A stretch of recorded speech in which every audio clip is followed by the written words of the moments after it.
미국 의료계가 발칵 뒤집혔습니다. 세계 최고의 병원과 최고의 의료진을 가졌다고 자부했던 미국 하버드대 의대 교수가 한국 방문 후 충격적인 발언을 했기 때문입니다. 그녀는 한국에서 의료 현장을 직접 경험하고 난 뒤 공개적으로 이렇게 말했습니다. 미국 의료 시스템이 세계 최고라는 자부심은 착각이었습니다. 한국 의료 시스템이야말로 진정한 미래의 의료입니다. 도대체 그녀는 한국에서 무엇을 보았기에 이런 발언을 했을까요? 지금부터 미국 의대 교수를 충격에 빠뜨린 한국 의료의 놀라운 현실을 공개합니다. 잠깐, 작은 이야기가 누군가에겐 큰 위로가 됩니다. 구독과 좋아요로 함께해 주시고 여러분의 생각도 댓글로 들려주세요. 안녕하세요. 저는 하버드대학교 의과대학 교수 에밀리 카터입니다. 52살의 나이에도 여전히 의학에 대한 열정은 처음 의사가 되기로 결심했던 그 날처럼 뜨겁습니다. 세계 최고의 의료 기술을 자랑하는 미국 의료계에서 20년 넘게 일하며 많은 성취를 이뤄냈지요. 특히 응급의학 분야에서 미국의 우수한 의료 시스템에 대해 자부심을 갖고 있었습니다. 학생들에게 강의할 때면 자연스럽게 미국 의료의 우월성에 대해 이야기하곤 했어요. 그게 당연한 사실이라 생각했으니까요. 화창한 봄날 아침, 제 연구실로 한 통의 이메일이 도착했습니다. 서울대학교 의과대학에서 보낸 초청장이었어요. 한국 최고 의대와 하버드 의대 간의 기술협력 및 교류 프로젝트의 일환으로 한국을 방문해달라는 내용이었죠. 처음에는 그저 의례적인 국제 교류 프로그램 중 하나라고 생각했습니다. 한국 의료, 미국에 비하면 한참 뒤떨어졌겠지라는 생각이 머릿속을 스쳤음을 부인할 수 없네요. 초청장을 들고 동료 교수 스티븐의 연구실로 향했습니다. 창문으로 들어오는 햇살이 그의 책상 위 논문 더미를 환하게 비추고 있었어요. 인사를 나누고 초청장에 대한 이야기를 꺼냈더니 스티븐은 예상과 달리 진지한 표정으로 받아들였습니다. 에밀리, 한국은 무시할 수 없는 나라야. 특히 의료 분야에서는 최근 몇 년간 빠르게 성장하고 있어. 나도 지난해 서울에서 열린 국제 컨퍼런스에 참석했었는데 인상적이었다고 할 수 있지. 스티븐의 말이 제 귀에는 그저 외교적 수사로 들렸습니다. 미국 의료의 우수성은 너무나 당연한 사실이라고 굳게 믿고 있었으니까요. 그날 저녁, 가벼운 마음으로 한국 방문을 수락하는 답장을 보냈습니다. 일주일 후면 서울에 도착할 예정이었죠. 비행기 안에서 한국 의료 시스템에 관한 자료를 훑어보면서도 내심 견학 수준이겠지라는 생각을 떨쳐버릴 수 없었어요. 10시간이 넘는 긴 비행 끝에 인천국제공항에 도착했을 때 저는 피로감에 휩싸여 있었지만 동시에 새로운 문화를 경험한다는 설렘도 있었습니다. 공항에는 서울대학교 의과대학의 김준호 교수가 마중 나와 있었어요. 김준호 교수는 유창한 영어로 저를 맞이했고 첫 인상부터 전문성이 느껴지는 분이었습니다. 공항에서 호텔로 향하는 차 안에서 우리는 의학 연구와 교육에 대해 대화를 나눴죠. 창밖으로 보이는 서울의 모습은 제가 상상했던 것보다 훨씬 현대적이고 세련되었습니다. 고층 빌딩들이 밤하늘을 수놓고 형형색색의 네온 사인이 도시를 밝히고 있었어요. 호텔 체크인을 마치고 잠자리에 들며 내일부터 시작될 일정에 대해 생각했습니다. 아직까지는 한국 의료에 대한 특별한 기대 없이 그저 미국 의료의 우수성을 다시 한번 확인하는 시간이 되리라 예상했지요. 하지만 그때는 몰랐습니다. 이 여행이 제 인생과 가치관을 완전히 뒤바꿔 놓을 것이라는 사실을요. 다음 날 아침을 먹으며 오늘의 일정표를 확인했습니다. 서울대학교 병원 방문이 첫 번째 일정이었어요. 창밖으로 보이는 서울의 아침은 분주했지만 질서정연해 보였습니다. 이제 곧 한국 의료의 현실을 마주하게 될 것이라는 생각에 저는 그저 전문가로서의 호기심만을 품은 채 호텔을 나섰습니다. 서울대학교 병원 입구에 도착했을 때 처음으로 제 선입견에 금이 가기 시작했습니다. 현대적인 건물 디자인과 깔끔하게 정돈된 병원 로비는 미국의 어떤 대형 병원과 비교해도 뒤처지지 않았어요. 병원 안내를 맡은 김준호 교수는 먼저 응급의학과 투어를 제안했습니다. 제 전공 분야이기도 했고 의료 시스템의 효율성을 가장 직접적으로 확인할 수 있는 곳이기 때문이죠. 응급실에 들어서자마자 눈에 들어온 것은 놀라울 정도로 질서정연한 모습이었습니다. 대기 환자들은 많았지만 혼잡스러움은 느껴지지 않았어요. 벽면에 설치된 대형 디스플레이에는 환자별 대기 시간과 진료 상황이 실시간으로 표시되고 있었죠. 한 간호사가 태블릿을 들고 환자 데이터를 확인하는 모습이 인상적이었습니다. 카터 교수님, 우리 병원에서는 응급 환자가 접수 후 평균 15분 이내에 진료를 받고 있습니다. 김준호 교수의 말에 저는 속으로 의아했어요. 미국에서는 응급실 대기 시간이 40분에서 90분이 보통인데 15분이라니 말이 안 된다고 생각했죠. 하지만 실제로 눈앞에서 새로 도착한 환자가 접수 후 10분도 채 되지 않아 진료실로 안내되는 모습을 목격했습니다. 어떻게 이런 효율성이 가능한가요? 제 질문에 김 교수는 미소를 지었습니다. 우리는 디지털 중심의 통합 의료 정보 시스템을 사용하고 있어요. 환자가 병원에 오기 전에 모바일 앱으로 사전 접수를 마치고 도착 즉시 분류되어 적절한 진료과로 바로 연결됩니다. 모든 의료진이 실시간으로 환자 정보를 공유하기 때문에 중복 검사나 대기 시간이 최소화되죠. 제 눈앞에서 펼쳐진 현실은 분명 제가 알던 미국 의료 시스템과 달랐습니다. 환자가 접수부터 진료, 검사, 약 처방까지 모든 과정이 1시간 내에 해결되는 경우도 보았어요. 미국에서라면 하루가 걸릴 수도 있는 일이었죠. 다음으로 우리는 병원 정보 시스템 센터로 향했습니다. 이곳에서 본 EMR 전자의무기록 시스템은 제가 하버드 대학병원에서 사용하던 것보다 훨씬 직관적이고 효율적이었어요. 의사가 진료 내용을 입력하면 즉시 약국, 검사실, 원무과 등 관련 부서로 정보가 전달되고 환자는 스마트폰 앱으로 진료 결과와 다음 예약 일정까지 확인할 수 있었습니다. 이 시스템은 얼마나 오래 사용해 온 거죠?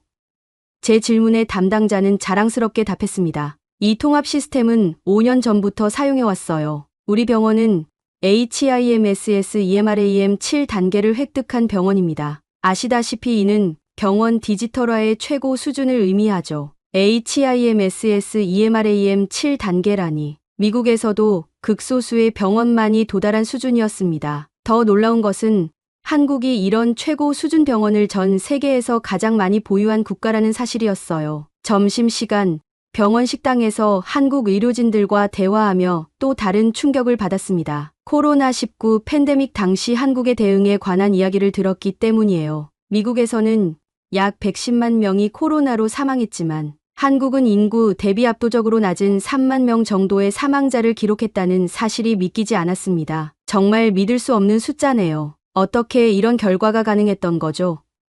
제 물음에 한 의료진이 답했습니다. 팬데믹 초기부터 신속한 검사와 추적 시스템을 구축했고 의료진과 국민들의 협조가 있었습니다. 무엇보다 우리 의료 시스템이 평소에도 효율적으로 작동해왔기 때문에 위기 상황에서 더 빠르게 대응할 수 있었죠. 저녁이 되어 호텔로 돌아오는 길, 머릿속은 온통 오늘 본 광경들로 가득 찼습니다. 제가 미국 의료의 우수성에 대해 강의하던 내용들이 하나둘 의문으로 바뀌기 시작했어요. 미국 의료가 정말 세계 최고일까? 왜 우리는 한국보다 훨씬 많은 의료비를 쓰면서도 효율성은 떨어지는 걸까? 호텔 방에 들어와 노트북을 펼쳤습니다. 밤새도록 OECD 의료 통계와 각국 의료 시스템 비교 자료를 찾아봤어요. 놀랍게도 한국은 의료 효율성 측면에서 세계 1, 2위를 다투는 국가였습니다. 반면 미국은 의료비 지출은 최고지만 효율성은 중하위권에 머물러 있었죠. 창밖을 보니 어느새 동이 트고 있었습니다. 잠을 이루지 못한 채 저는 내일 있을 또 다른 병원 방문을 기대하게 되었어요. 제 고정관념이 깨지는 아픔이 있었지만 동시에 의사로서 더 나은 의료 시스템에 대한 호기심이 일었습니다. 이제 미국 의료의 한계를 인정하고 배울 점은 배워야 한다는 생각이 들기 시작했어요. 다음 날 아침, 싱그러운 햇살이 호텔 창문을 통해 들어왔습니다. 어제의 충격이 아직 가시지 않았지만 오늘은 더 열린 마음으로 한국 의료 현장을 관찰하리라 다짐했습니다. 어쩌면 오늘 더 놀라운 발견이 기다리고 있을지도 모르겠다는 생각이 들었어요. 둘째 날, 우리는 서울의 또 다른 대형 병원인 삼성서울병원을 방문했습니다. 병원 로비부터 미국의 고급 호텔을 연상시킬 정도로 세련되고 쾌적했어요. 안내를 맡은 박소연 교수는 암센터로 우리를 이끌었습니다. 그녀는 세계적으로 인정받는 종양학 전문가였죠. 카터 교수님, 우리 병원은 암 진단에서 치료까지 평균 일주일이 소요됩니다. 이는 환자의 생존율과 직결되는 부분이죠. 박 교수의 말에 저는 또 한 번 충격을 받았습니다. 미국에서는 암 진단 후 치료 시작까지 보통 2, 3주에서 한 달까지 걸리는 경우가 많았어요. 그 이유를 물었더니 박 교수는 통합 진료 시스템을 자랑스럽게 설명했습니다. 환자가 암 의심 소견으로 내원하면 당일 필요한 모든 검사를 진행합니다. 다음 날 결과가 나오면 종양위원회에서 즉시 치료 계획을 수립하고 빠르면 3일 내에 수술이나 항암 치료를 시작할 수 있어요. 이어 병원 내 검사실로 향했습니다. 최첨단 장비들이 즐비했고 로봇 시스템이 검체를 자동으로 분류하고 있었어요. 검사 결과는 평균 6시간 내에 나오며 응급 상황에서는 30분 내로 결과를 확인할 수 있다고 했습니다. 미국의 많은 병원에서 기본 혈액 검사 결과조차도 하루가 걸리는 것을 생각하면 믿기 어려운 효율성이었죠. 점심 식사 중 저는 한국 의료비에 대해 물었습니다. 답변을 듣고 거의 식사를 멈출 뻔했어요. MRI 검사 비용이 얼마라고요? 30만 원이라고요? 제가 놀라움을 감추지 못하고 되물었습니다. 네.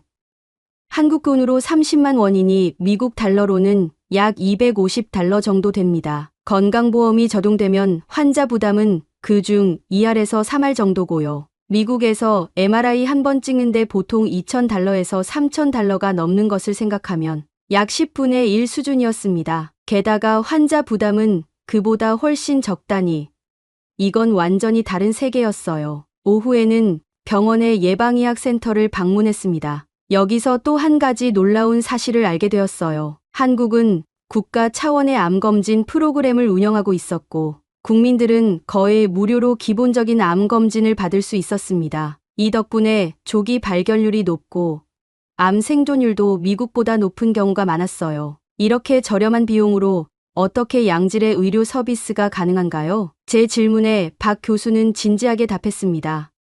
국민건강보험이라는 단일 보험 시스템 덕분이에요. 행정비용이 줄어들고 의료기관과 정부 간의 가격 협상으로 비용이 통제됩니다. 물론 의사들의 수입은 미국보다 낮지만 의료 교육 비용도 훨씬 저렴하고 의료 소송 위험도 적어서 균형이 맞춰진다고 볼 수 있죠. 다음 일정은 병원 내 의료 인공지능 연구소 방문이었습니다. 여기서는 의료 영상 분석, 개인 맞춤형 치료 프로토콜 개발 등 첨단 연구가 진행되고 있었어요. 특히 인상적이었던 것은 이 모든 연구가 실제 임상에 빠르게 적용되고 있다는 점이었습니다. 저희는 연구와 임상의 거리를 최소화하려고 노력해요. 새로운 기술이 개발되면 안전성을 확인한 후 바로 진료 현장에 도입하죠. 하루 일정을 마치고 호텔로 돌아오는 길, 저는 깊은 생각에 잠겼습니다. 미국에서는 의료비가 천정부지로 치솟고 있는데 더 저렴한 비용으로 더 효율적인 의료 서비스가 가능하다는 사실이 충격적이었어요. 미국 의료 시스템의 근본적인 문제점을 마주하게 된 순간이었습니다. 호텔방에 돌아온 저는 오늘 본 것들을 정리하기 시작했어요. 한국과 미국의 의료비 차이는 단순히 비용 문제가 아니라 시스템의 효율성과 목적의 차이에서 비롯된다는 생각이 들었습니다. 미국 의료는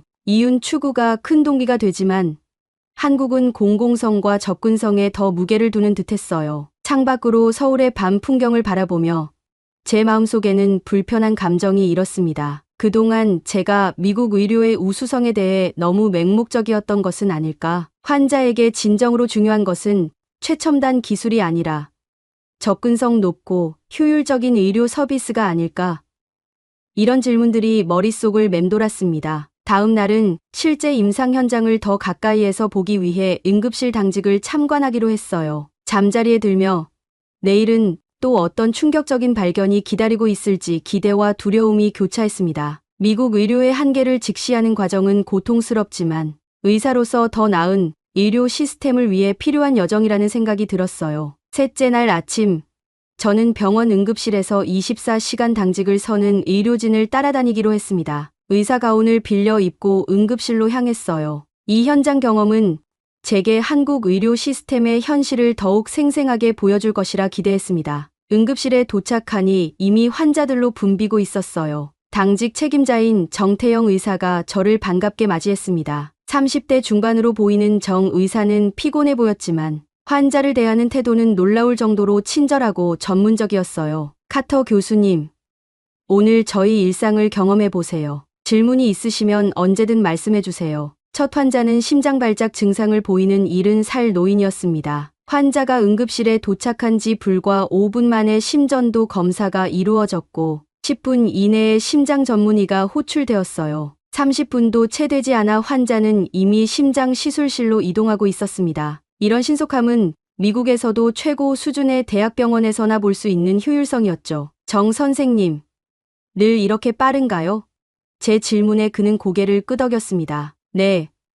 우리는 골든타임을 지키는 것을 최우선으로 합니다. 심장 발작이나 뇌졸중 같은 응급 상황에서는 분 단위로 환자의 예후가 달라지니까요. 오전 내내 다양한 응급 상황을 지켜보며 저는 한국 의료진들의 노하우와 헌신에 감탄했습니다. 특히 인상적이었던 것은 의사와 간호사 간의 원활한 협업이었어요. 서로 존중하며 효율적으로 소통하는 모습이 돋보였죠. 점심시간, 간단히 도시락을 먹으며 정 의사와 이야기를 나눴습니다. 그가 말한 한국 의료진의 현실은 제 생각과 달랐어요. 실제로 우리는 너무 많은 환자를 봅니다. 하루에 50명 이상의 환자를 진료하는 건 흔한 일이에요. 미국 의사들이 하루에 15에서 20명 정도를 본다고 들었는데 정말 부럽습니다. 제가 놀라움을 표하자 정 의사는 쓴웃음을 지었습니다. 우리는 빨리빨리 문화에 익숙해요. 효율성은 높지만 의사 한 명당 환자 수가 너무 많아 소진되기 쉽죠. 3분 진료라는 말도 있을 정도니까요. 이 말에 저는 깊은 생각에 잠겼습니다. 한국 의료 시스템의 효율성 뒤에는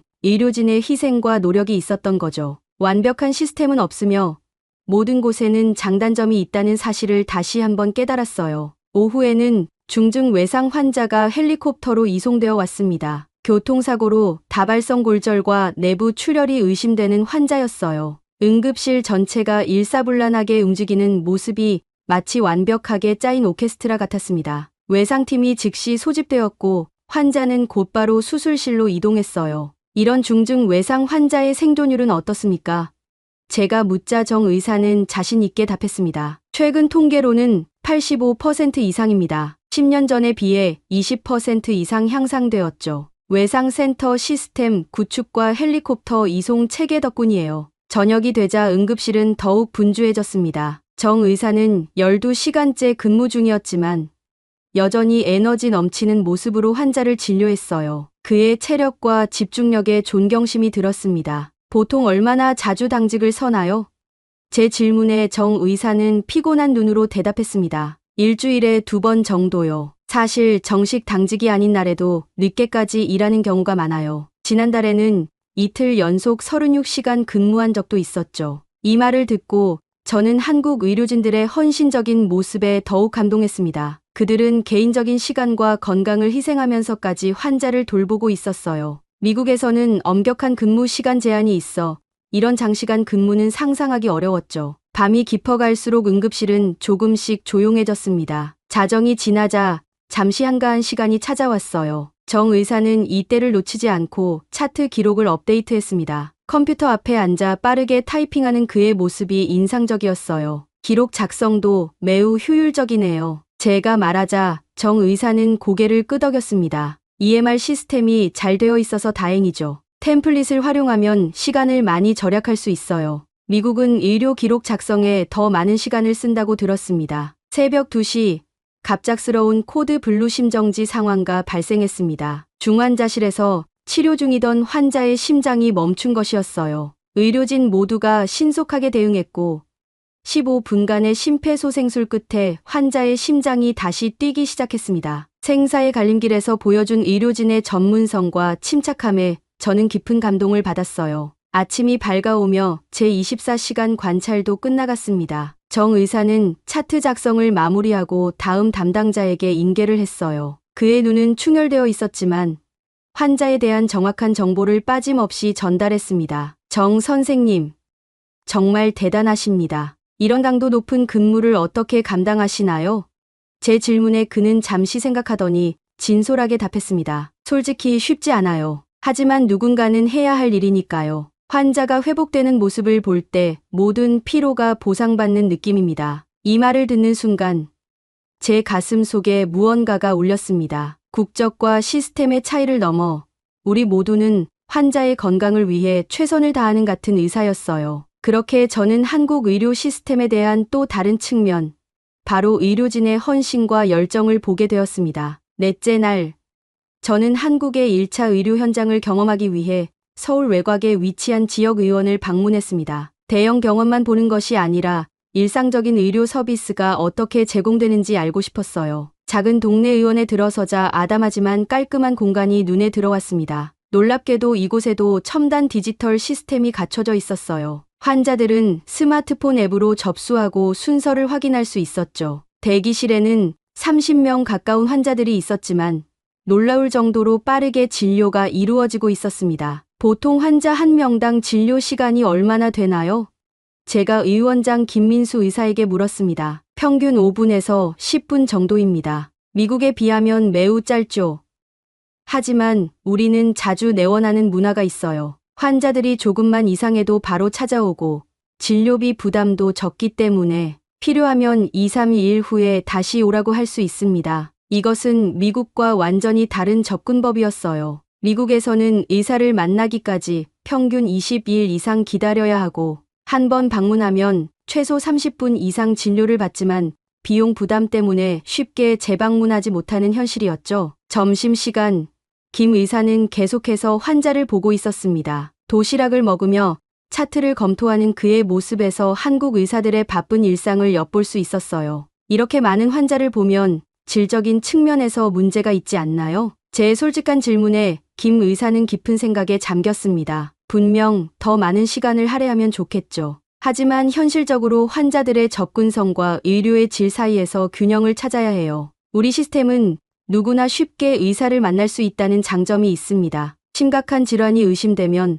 바로 대형 병원으로 의뢰하고요. 오후에는 가정방문 진료를 함께 나갔습니다. 몸이 불편한 노인 환자를 위해 의사가 직접 집으로 찾아가는 서비스였어요. 좁은 아파트에 살고 있는 80대 할머니는 김 의사를 보자 반갑게 맞이했습니다. 선생님, 약 먹으니까 많이 좋아졌어요. 할머니의 말에 김 의사는 따뜻하게 웃으며 혈압을 체크했습니다. 가정방문 진료 중에도 태블릿으로 환자 정보를 확인하고 즉시 처방을 내리는 모습이 인상적이었어요. 왕복 30분, 진료 20분을 포함해 채 1시간도 걸리지 않았지만 할머니는 병원에 갈 필요 없이 전문적인 의료 서비스를 받을 수 있었습니다. 이런 방문 진료 비용은 얼마인가요? 제가 물었습니다. 환자 부담금은 약 만 원약 $8 정도입니다. 나머지는 건강보험에서 지원하죠. 이 말을 듣고 저는 또 한 번 충격을 받았습니다. 미국에서 비슷한 서비스는 최소 $200 이상이며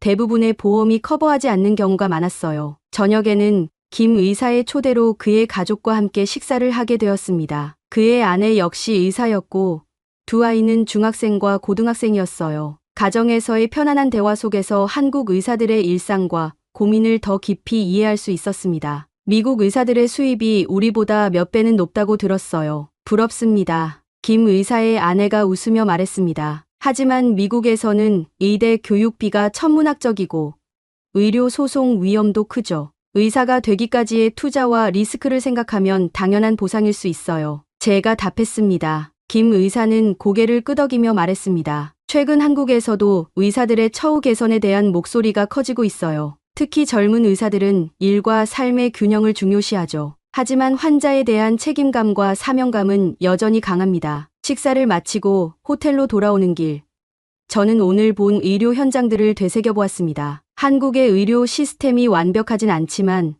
효율성과 접근성 측면에서 배울 점이 많다는 생각이 들었어요. 특히 디지털 기술을 활용한 의료 서비스 전달 방식은 미국이 적극적으로 도입해볼 만한 가치가 있었습니다. 호텔방에 돌아와 창밖으로 서울의 밤 풍경을 바라보며 저는 제 머릿속에 떠오르는 질문들을 노트에 적어 내려갔습니다. 왜 미국은 이렇게 많은 의료비를 쓰면서도 효율성과 접근성이 떨어지는가?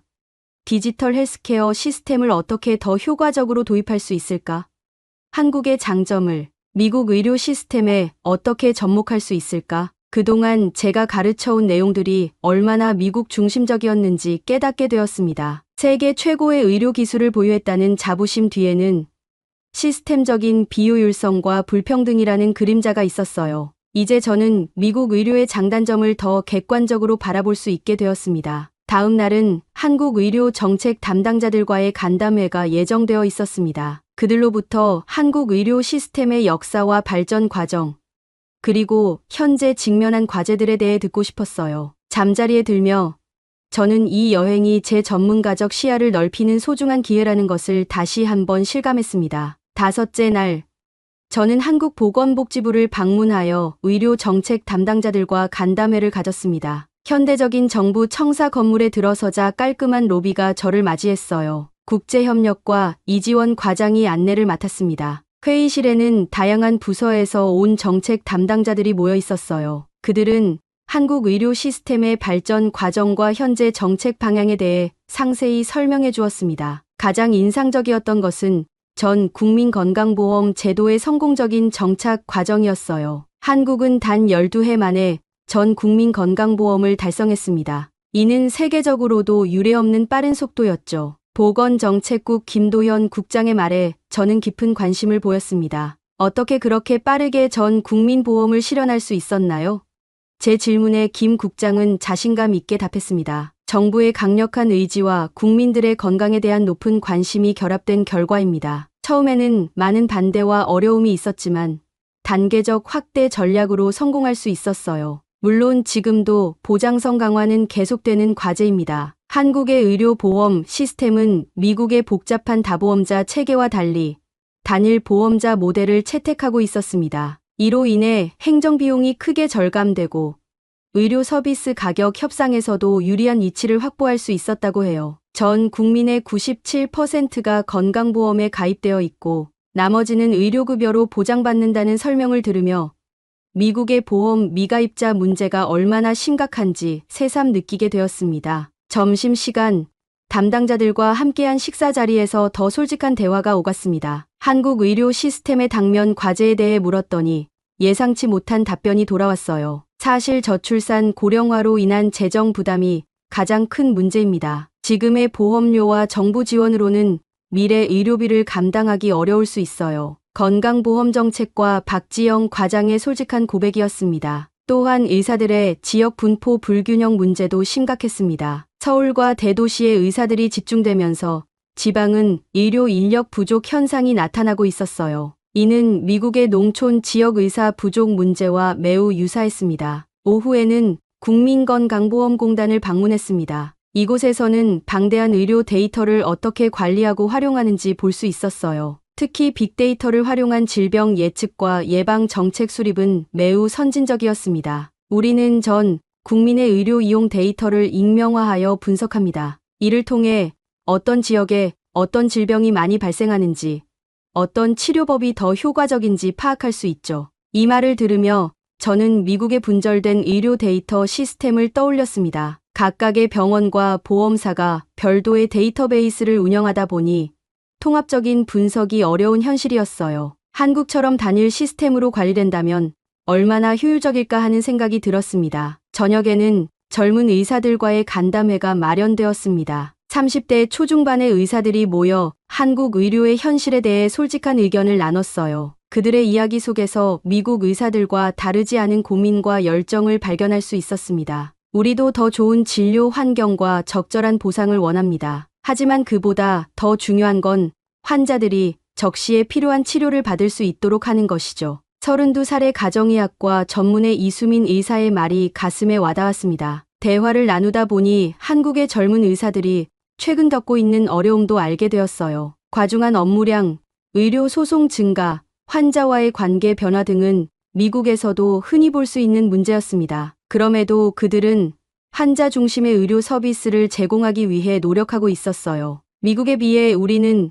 의사 한 명당 환자 수가 훨씬 많습니다. OECD 평균보다도 높죠. 그래서 때로는 충분한 시간을 들여 환자를 진료하지 못하는 것이 가장 큰 아쉬움입니다. 이 말을 듣고 저는 한국 의료 시스템의 또 다른 측면을 이해하게 되었습니다. 효율성과 접근성은 높지만 그 이면에는 의료진의 희생이 있었던 거죠. 어느 시스템이든 완벽할 수는 없으며 각자의 강점과 약점이 있다는 사실을 다시 한번 깨달았어요. 호텔로 돌아오는 길, 오늘 만난 많은 사람들의 얼굴이 떠올랐습니다. 정책 담당자부터 현장의 젊은 의사들까지 모두가 더 나은 의료 시스템을 위해 고민하고 있었어요. 미국과 한국, 서로 다른 환경에서 의료인들은 결국 같은 목표를 향해 나아가고 있었습니다. 창밖으로 서울의 밤 풍경을 바라보며 저는 이번 방문을 통해 얻은 깨달음들을 정리했습니다. 미국 의료의 장단점, 한국 의료의 강점과 과제,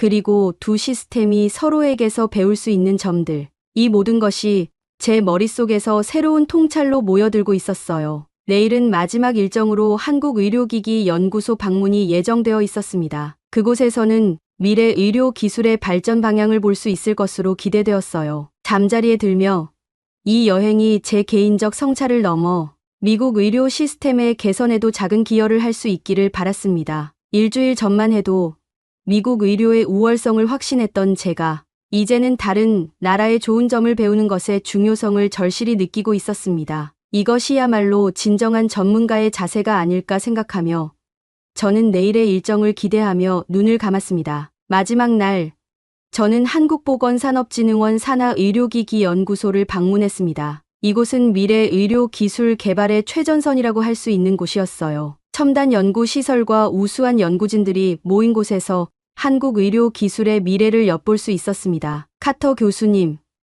저희 연구소에서는 인공지능, 로봇 수술, 웨어러블 헬스케어, 기기 등 다양한 분야의 연구를 진행하고 있습니다. 연구소장 윤태호 박사의 자랑스러운 소개로 투어가 시작되었어요. 첫 번째로 방문한 곳은 인공지능 영상 진단 연구실이었습니다. 이곳에서는 엑스레이, CT, MRI 영상을 분석하는 AI 시스템을 개발하고 있었어요. 연구원이 시연해 보인 시스템은 폐암 진단에서 98% 이상의 정확도를 보이고 있었습니다. 이 기술은 이미 여러 병원에서 실제 임상에 활용되고 있습니다. 의사의 판독을 보조하여 놓칠 수 있는 작은 병변까지 찾아내는 데 도움을 주고 있죠. 담당 연구원의 설명에 저는 깊이 감명받았습니다. 미국에서도 비슷한 연구가 활발히 진행되고 있지만 한국은 규제와 임상 적용 측면에서 더 빠르게 움직이고 있었어요. 실제 진료 환경에서의 데이터 수집과 피드백을 통해 시스템이 빠르게 개선되고 있었습니다. 다음으로 방문한 로봇 수술 센터는 더욱 인상적이었습니다. 미국에서 개발된 다빈치 수술 로봇을 넘어서는 새로운 세대의 수술 로봇 개발이 한창이었어요. 저희가 개발 중인 로봇은 기존 시스템보다 정밀도가 30% 향상되고 비용은 절반 수준으로 낮출 수 있을 것으로 기대됩니다. 연구팀장의 설명에 저는 놀라움을 감추지 못했습니다. 이 로봇이 상용화되면 더 많은 병원에서 로봇 수술이 가능해지고 환자의 부담도 크게 줄어들 것이라고 했어요. 미국의 의료기기 시장을 주도하던 기업들에게도 큰 도전이 될 것 같았습니다. 점심시간, 연구소 구내식당에서 식사하며 윤 소장과 대화를 나눴습니다. 그는 한국 의료기기 산업의 비전과 도전에 대해 솔직하게 이야기했어요. 우리는 의료기기 수입국에서 수출국으로 빠르게 변모하고 있습니다. 하지만 여전히 핵심 원천 기술 확보와 글로벌 마케팅 역량은 미국이나 유럽 기업들에 비해 부족합니다. 그의 말을 듣고 저는 생각에 잠겼습니다. 한국이 가진 강점은 빠른 제품화 능력과 임상 현장과의 긴밀한 협력이었어요. 반면 미국은 기초 연구와 원천 기술 개발에 강점이 있었죠. 두 나라가 서로의 장점을 결합한다면 더 큰 시너지를 낼 수 있을 것 같았습니다. 오후에는 원격의료 시스템 개발실을 방문했습니다. 코로나19 팬데믹 이후 한국에서도 원격의료에 대한 관심이 높아졌고 이를 위한 기술 개발이 활발히 이루어지고 있었어요. 현재 한국에서는 법적 제한으로 원격의료가 제한적으로만 허용되고 있지만 기술적으로는 이미 준비가 완료된 상태입니다. 규제가 완화되면 바로 서비스를 시작할 수 있죠. 연구원의 설명을 들으며 의료 서비스의 미래가 빠르게 변화하고 있음을 실감했습니다. 기술적 가능성과 사회적 수용성, 그리고 규제 사이의 균형을 어떻게 맞추어 갈 것인가는 미국에서도 중요한 화두였어요. 마지막으로 방문한 곳은 바이오 인공장기 연구실이었습니다. 이곳에서는 3D 프린팅 기술과 줄기세포를 결합하여 맞춤형 인공장기를 개발하고 있었어요. 아직 초기 단계였지만 그 가능성은 무한해 보였습니다. 10년 내에 간단한 조직이나 장기는 실제 임상에 적용될 수 있을 것으로 기대합니다. 장기 이식 대기자들에게 새로운 희망이 될 수 있겠죠. 연구실을 나오며 저는 깊은 감동을 느꼈습니다.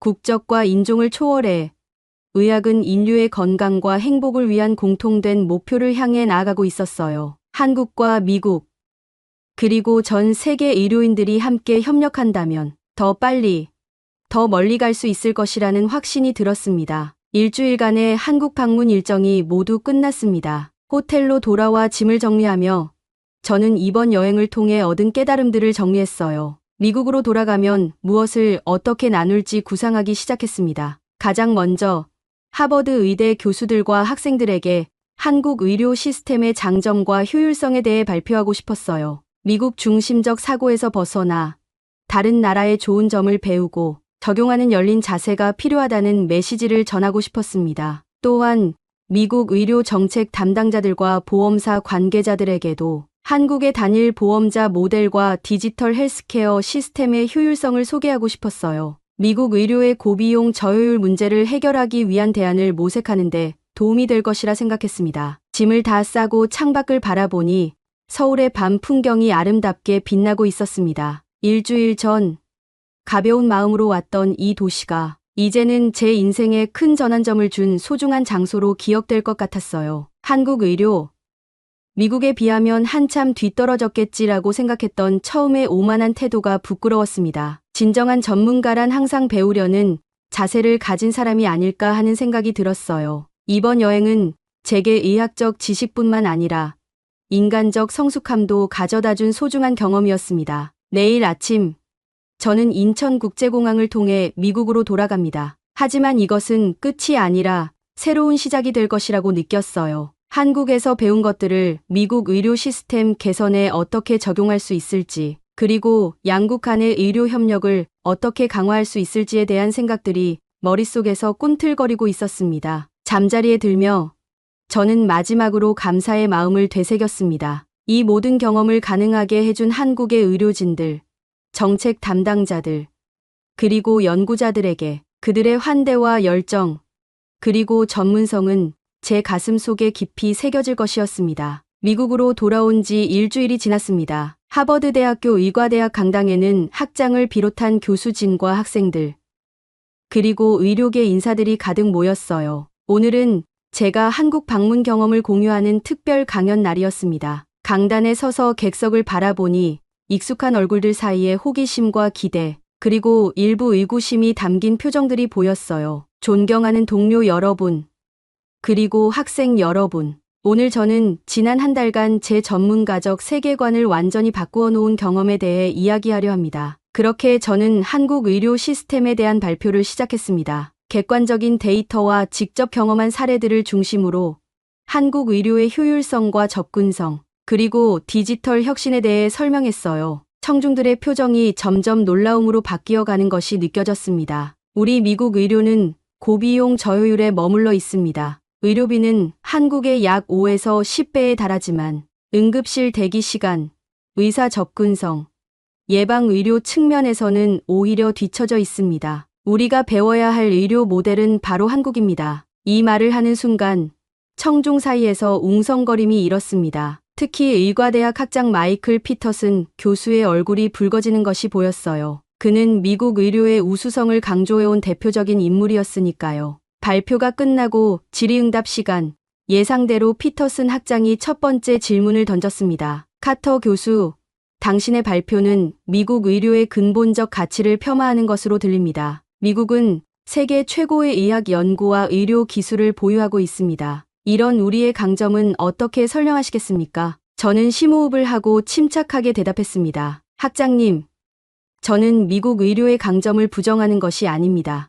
우리의 연구, 역량과 첨단 기술은 분명 세계 최고 수준이죠. 하지만 의료의 목적은 궁극적으로 모든 국민에게 양질의 의료 서비스를 효율적으로 전달하는 것입니다. 이 점에서 우리는 한국과 같은 나라에서 배울 점이 많다고 생각합니다. 질의응답이 계속되며 다양한 의견과 반응이 나왔습니다. 일부 젊은 교수들과 학생들은 열렬한 지지를 보냈지만 보수적인 교수들과 제약회사 관계자들은 노골적인 불편함을 표시했어요. 특히 큰 제약회사의 임원으로 보이는 한 남성은 강연이 끝난 후 저에게 다가와 작은 목소리로 경고했습니다. 카터 교수, 당신의 주장은 미국 의료산업 전체에 대한 도전입니다. 이런 식으로 계속 나간다면 앞으로 연구 지원에 어려움을 겪을 수도 있다는 점을 명심하세요. 그의 말에 저는 미소를 지으며 단호하게 대답했습니다. 저는 환자와 의학의 발전을 위해 진실을 말할 의무가 있습니다. 그것이 제가 하버드 교수로서 가진 책임이라고 생각합니다. 강연 이후 일주일간 대학 내부에서는 저에 대한 다양한 반응이 있었습니다. 일부 동료들은 복도에서 만나면 한국 의료 팬클럽 회장님이라며 빈정거렸고, 학장으로부터는 미국 의료의 위상을 훼손하는 발언을 자제하라는 비공식 경고도 받았어요. 제가 진행하던 연구 프로젝트 중 하나는 갑자기 예산 재조정을 이유로 자금 지원이 중단되기도 했습니다. 하지만 저는 물러서지 않았습니다. 오히려 더 적극적으로 제 경험과 주장을 알리기 시작했어요. 의료저널에 한국과 미국의 의료 시스템을 비교 분석한 논문을 제출했고, 비록 첫 번째 저널에서는 너무 논쟁적이라는 이유로 거부당했지만 결국 다른 권위 있는 저널에 게재될 수 있었습니다. 가장 큰 전환점은 CNN 의료 특집 프로그램에 출연했을 때였어요. 전국 방송에서 저는 데이터와 직접 경험을 바탕으로 미국 의료의 구조적 문제점과 한국 의료에서 배울 수 있는 점들을 차분하게 설명했습니다. 저는 미국 의료를 깎아내리는 것이 아닙니다. 더 나은 의료 시스템을 위해 우리가 배울 점을 말하는 것입니다. 환자 중심의 의료, 효율적인 자원 활용, 접근성 향상. 이것이 진정한 의료의 가치 아닐까요? 이 방송 이후 놀랍게도 여론의 흐름이 변하기 시작했습니다. 많은 시민들이 제 주장에 공감하고 지지를 보냈어요. 미국 의료비의 부담에 신음하던 환자들, 복잡한 보험 시스템에 좌절하던 의료인들, 그리고 변화를 갈망하던 젊은 의대생들까지. 2달 후, 저는 하버드 의대 내에서 글로벌 의료 혁신 연구소를 설립할 수 있는 기회를 얻었습니다. 이곳에서는 전 세계 다양한 의료 시스템의 장점을 연구하고 미국 의료의 개선 방안을 모색하게 되었어요. 한국의 여러 의료기관과 연구소들과도 활발한 교류를 시작했습니다. 더 놀라운 일은 미국 내 여러 병원과 의료기관에서 한국 의료 시스템을 벤치마킹하기 위한 움직임이 시작되었다는 점이었어요. 디지털 헬스케어 시스템 도입, 환자, 대기 시간 단축,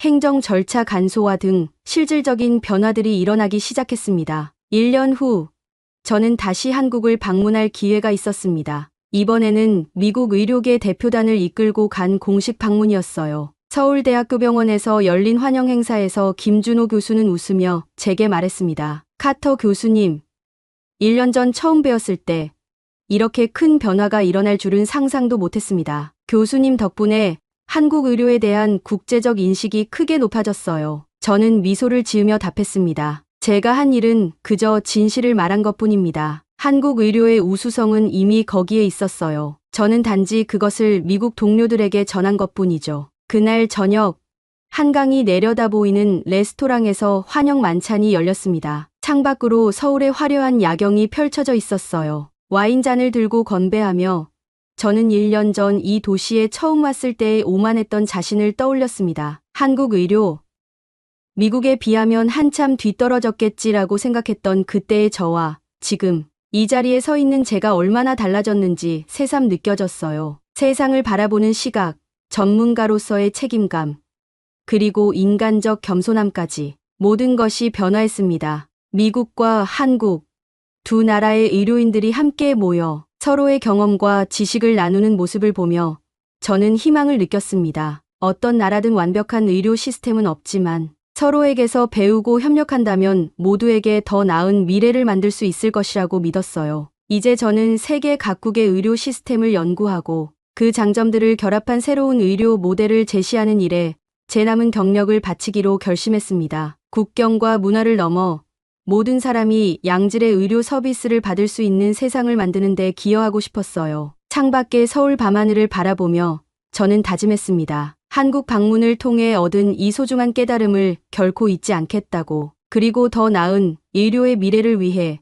편견 없이 배우고 변화하는 자세를 항상 유지하겠다고. 그것이 진정한 의학자의 길이라고 믿었기 때문입니다. 건배잔이 부딪히는 소리와 함께 저는 한국과 미국 의료의 아름다운 협력을